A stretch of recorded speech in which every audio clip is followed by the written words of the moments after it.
सम्माननीय सभामुख महोदय, आज हामी विषम परिस्थितिमा यो राष्ट्रमा उभिएका छौँ। सम्माननीय सभामुख महोदय, सत्ताको खेल त चलिरहन्छ। सरकारहरू आउँछन् जान्छन्, यो कुनै नौलो कुरो होइन। पार्टीहरू बन्छन् र भत्किन्छन्, यो पनि नौलो कुरो होइन। तर देश रहनुपर्छ, अनुशासन रहनुपर्छ, यो मुलुकको चन्द्र सूर्य चम्किरहनुपर्छ, यो देशको राष्ट्रियता र राष्ट्रवाद अमर रहिरहनुपर्छ। सम्माननीय सभामुख महोदय, आज म यस सम्मानित संसदमा उभिएर एउटा स्पष्ट कुरा भन्न चाहन्छु। संसदमा सङ्ख्या होइन, भूमिका महत्त्वपूर्ण हुन्छ। सङ्ख्या त केवल सत्ता टिकाइराख्न र सत्ताको गोटी भइरहन काम लाग्दछ। सम्माननीय सभामुख महोदय, राष्ट्रिय प्रजातन्त्र पार्टी वर्तमान संविधान र संवैधानिक व्यवस्थासँग सहकार्य गर्दै वर्तमान व्यवस्थाको विकल्प प्रस्तुत गरिरहेको र श्री 5 बडा महाराज धिराज पृथ्वीनारायण शाहको दिव्य उपदेशमा विश्वास गर्ने सम्वर्धनवादी दल हो। हामीले नेपालमा सम्वर्धनवादको महत्त्वपूर्ण पाटोको रूपमा रहेको राजसंस्था सहितको प्रजातन्त्र, सनातन धर्म सापेक्ष हिन्दू राष्ट्रको पुनःस्थापना र आर्थिक हिसाबले बोजिलो र मुलुकमा आवश्यकता बिना भित्राएको संहिताको खारेजी जस्ता शासकीय स्वरूपमा आमूल परिवर्तनका मुद्दाहरू बोकेको हुँदा केवल एक थान उपसभामुखको पद हाम्रो प्राथमिकता नै थिएन र छैन पनि। तथापि संसदको सबभन्दा ठुलो दलबाट नै प्रस्ताव आएपछि अन्य पुराना राजनीतिक दल र हामी परिवर्तन खोज्ने राजनीतिक दल बीचको ध्रुवीकरणको सम्भावनालाई मध्यनजर गर्दै उम्मेदवारी दिने टुङ्गोमा पुगेका थियौँ।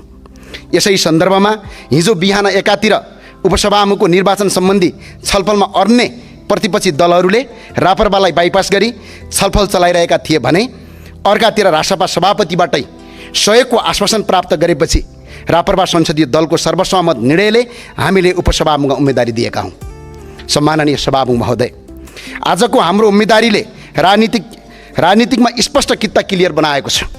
हिजोका पुराना र भनिएका राजनीतिक दल र अहिले उदाएका नयाँ राजनीतिक दलका साइनबोर्डहरू फरक फरक भए तापनि उनीहरूको बीचको नीतिगत सिद्धान्त र विचारको नाभि एउटै ठाउँमा जोडिएको प्रष्ट भएको छ। सम्माननीय सभामुख महोदय, यो व्यवस्थाको विकल्पको रूपमा मौलिक व्यवस्था खोजिरहेको र यही आयातित व्यवस्थालाई टालटुल गर्नुपर्ने भन्नेहरू बीचको स्पष्ट कित्ता छुटिएकोमा हामीले महसुस गरेका छौँ। हाम्रो उम्मेदवारी केवल एक थान उपसभामुखको पदका लागि मात्र थिएन। यो त आयातित व्यवस्था मान्नेहरू र विदेशीहरूको गोटी भइरहनेहरूका प्रवृत्तिका विरुद्ध र श्री 5 बडा महाराज धिराज पृथ्वीनारायण शाहको दिव्य उपदेशलाई शिरमा धारारोपण गर्दै राष्ट्र र राष्ट्रियताको रक्षा गर्ने महाअभियान बीचको स्पष्ट भिन्नता छुट्याउने एउटा ऐतिहासिक परीक्षा थियो, जुन परीक्षामा हामी सहभागी भइरहेछौँ र हामी सफल पनि भएका छौँ। सम्माननीय सभामुख महोदय, सुशासन कायम होस्, राजनीतिक रोजगारी सिर्जना होस्, भ्रष्टाचार नियन्त्रण होस्, यी सबै प्रयासहरूमा हामी स्वागत गर्छौँ र साथसाथै साथ पनि दिन्छौँ। तर प्रश्न उठ्छ, नेपाली हामी रहौँला कहाँ नेपालै नरहे, परिचय हाम्रो रहला कहाँ पहिचान नै नभए। आज राष्ट्रको पहिचान खोसिएको छ। आज नेपथ्यबाट दबिएको यो आवाजलाई मूलधारमा ल्याउन, संसारभर सुनाउन हामी यहाँ उभिएका छौँ। हामी 5 पाण्डवको भूमिकामा छौँ। हामी 5 जना सांसद मात्र होइनौँ। सम्माननीय सभामुख महोदय, यो त राष्ट्र र राष्ट्रियता जोगाउन, मुलुकलाई सत्मार्गमा डोर्याउने एउटै हातका 5 औँला हौँ। आजको यथार्थ के छ? यो देशको राष्ट्रपति आर्यवर्गबाट हुनुहुन्छ, यो देशको उपराष्ट्रपति पनि त्यही वर्गबाट हुनुहुन्छ, देशको प्रधानमन्त्री पनि त्यही वर्गबाट हुनुहुन्छ, सभामुख पनि त्यही वर्गबाट हुनुहुन्छ, राष्ट्रिय सभाका अध्यक्ष उपाध्यक्ष सबै यही वर्गबाट छन्। हुँदा सुरक्षाका प्रमुखहरू पनि त्यही वर्गबाट छन्। अनि कसरी बनिन्छ 36% झन्डै 1 करोड जनजाति आदिवासीको प्रतिनिधित्व छ भनेर? कहाँ छ त्यो प्रतिनिधित्व? के यो देशमा जनजाति र आदिवासीको होइन? यो देश संविधानले व्यवस्था गरेको समानता र समावेशता कहाँ छ? यो त केवल कागजको खोस्टोमा मात्र सीमित भयो। हामीले एउटा जनजातिको छोरीलाई अगाडि बढायौँ, त्यो केवल व्यक्तिको प्रश्न थिएन, त्यो त सम्पूर्ण समुदायको आवाज थियो, पहिचानको सङ्घर्ष थियो। तर फेरि पनि त्यो आवाज दबाइयो, केही छैन। पानी बग्दै गर्छ, हावा चल्दै गर्छ, तर प्रश्न यो हो, त्यो हावाको बेग कतातिर बगिरहेको छ, कसका पक्षमा बगिरहेको छ? यदि त्यो हावा सधैँ एउटै वर्गतिर मात्रै बगिरहने हो भने यो देशमा समानता कहिले आउँछ अनि न्याय कहिले स्थापित हुन्छ? एउटा युवा, भर्खरको युवा नेपालको छोरी यो देशको उपसभामुख हुँदै हुनुहुन्छ। यसमा हामीलाई कुनै आपत्ति छैन। हाम्रो साथ र समर्थनले बरु यसमा सुनमा सुगन्ध थप्नेछ भन्ने अपेक्षा गरेका थियौँ। तर त्यस्ता पदहरूमा सबैको साथ समर्थन लिएर अगाडि बढ्दा अझ राम्रो सन्देश जाने थियो। तर तपाईँहरूकै धोकाका कारणले त्यो हुन सकेन। तर खैर केही छैन, याद राख्नुहोला, समावेशी सहमति प्रजातन्त्रको मूल आधार हो। बहुमत र अल्पमत बीचको सहमति र सम्झौता प्रजातन्त्रको आत्मा हो। यो बचाइराख्नु हामी सबैको कर्तव्य हो। यो कर्तव्य हामी निर्वाह गर्छौँ, यसमा हामी डगमगाउँदैनौँ। खैर यो केवल उपसभामुख पदको मात्र थिएन, खैर यो केवल उपसभामुख पदको उम्मेदवारी मात्रै थिएन, यो त दुई धार बीचको स्पष्ट रेखा थियो। एकातिर राष्ट्रवादी कित्ता, अर्कोतिर विदेशबाट आयातित व्यवस्था मान्ने कित्ता। आज त्यो परीक्षा सम्पन्न भएको छ। कुन कित्ता कहाँ उभिएको छ त्यो स्पष्ट भएको छ। नेपाली जनताले देखेका छन्, आज सिङ्गो संसारले देखेको छ राष्ट्रवादी कित्ता कहाँ छ र विदेशबाट आयातित व्यवस्था मान्ने कित्ता कहाँ छ। तपाईँहरूलाई कतै रापरपाले उपसभामुख जित्यो भने, संवैधानिक परिषदको सदस्य बन्यो भने राष्ट्र संस्था पुनर्स्थापनाको बहसलाई एक खुट्किलो अगाडि बढ्नेछ भन्ने डर रहेछ। प्रदेश संरचना खारेज गर्ने अभियानमा एक कदम चाल्नेछ भन्ने चिन्ता रहेछ।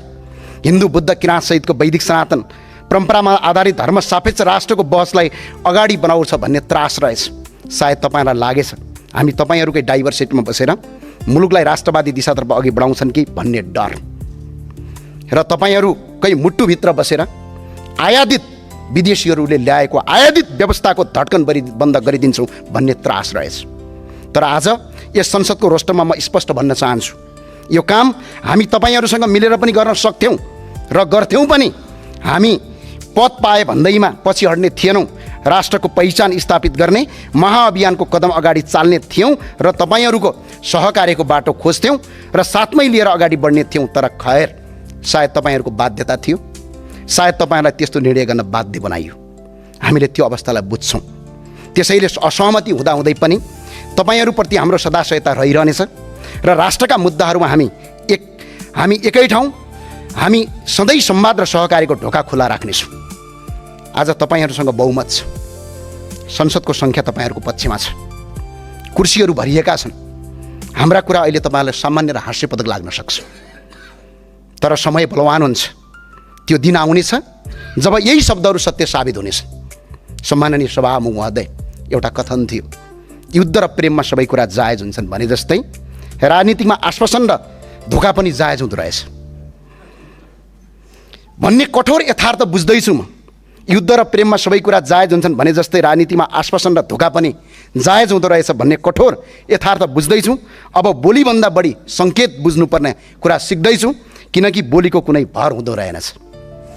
पार्टी र विचार फरक भए पनि मैले सधैँ आदर्श मानेका व्यक्तित्वबाट सिकेको यो राजनीतिक संस्कारका लागि धन्यवाद व्यक्त गर्न चाहन्छु। सम्माननीय सभामुख महोदय, बलियो प्रतिपक्ष बिना कुनै पनि सरकार दीर्घकालीन रूपमा सुरक्षित रहँदैन। प्रतिपक्ष बिनाको सरकार त्यति राम्रो हुँदैन। प्रतिपक्ष बिनाको कुनै पनि सरकार दीर्घकालीन रूपमा सुरक्षित रहँदैन।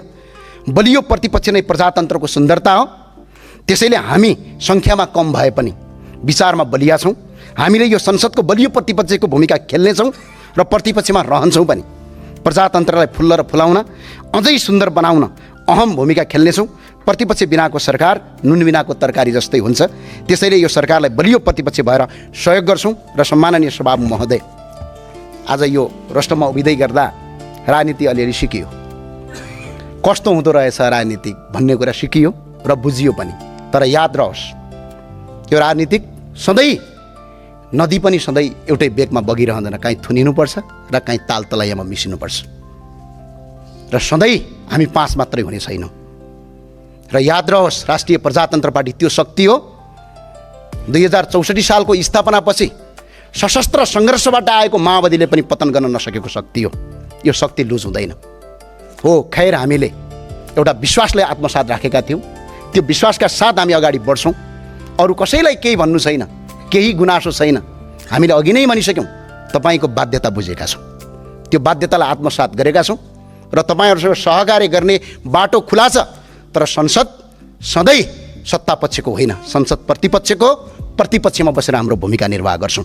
त्यही भएर सम्माननीय सभामुख महोदय, हामीले जनजातिबाट, त्यो पनि नेपालकै लोपमुमनक जातिबाट, हेल्मो भन्ने समुदायबाट प्रतिनिधि सभाको उपसभामुखको पदको हामीले उम्मेदवारी दिएका छौँ। सम्माननीय सभामुख महोदयको अनुमतिमा यस सभाका माननीय सदस्य सरस्वती लामालाई उपसभामुख पदमा निर्वाचन गरियोस् भनी प्रस्ताव प्रस्तुत गर्दछौँ। बाँकी तपाईँहरूको इच्छा, सोच गर्नुहोस्, विचार गर्नुहोस्। जय राष्ट्रवाद, जय नेपाल। हस्, धन्यवाद।